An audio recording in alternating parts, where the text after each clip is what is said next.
ஒரு 15 நொடி 20 நொடிகள் அடையாளம் தெரியாமல் போகிற அந்த இடம். இந்த தீவிரத்தில் என்னன்னு கேட்டிங்கன்னா, ஏற்கனவே கிளேசியர்ஸ் அங்கே வந்து பனிப்படலம் இருக்கும். பாறைகள் மாதிரி பனிப்பாறைகள் மாதிரி இருக்கும். அந்த மேக வெடிப்பில் அதை அடித்த அடியில் அந்த பனிப்பாறைகளும் சேர்ந்து அடிக்கும் பொழுது அது அப்படியே அந்த பனி வந்து வெட்டக்கூடிய தன்மை உடையது. அதனால் மரமோ பில்டிங்கோ எதையுமே சர்வசாதாரணமாக அடித்து அந்த டெப்ரிஸ்மாங்க, அதாவது மழை அளவு அதிகம், அதே நேரத்தில் அள்ளிக்கிட்டு வர்ற மழை, மண், மரம், மற்ற கட்டுமான பணி, காங்கிரீட் எல்லாமே அடித்து சேதாரம் பண்ணிங்க நிரப்பிடும் அந்த ஏரியாவை. அதனால் அந்த இடம் வந்து இன்னும் அது அடையாளம் தெரியாமல் போயிடும்.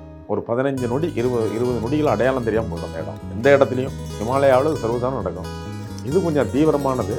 இந்த தராலிங்கிறத சுற்றிலும் 30 கிலோமீட்டர் சுற்றிலும் வந்து இந்த பாதிப்பு இருக்குது. அது என்னன்னு கேட்டால் அதுக்கு மலைக்கும் கீழே வந்து தராலிக்கும் கீழே வந்து நிறையா ஒரு டேம்லாம் இருக்குது, அணைகள் இருக்குது, மின்சக்தி எடுக்கிறாங்க, ரோடெல்லாம் பாதிக்குது.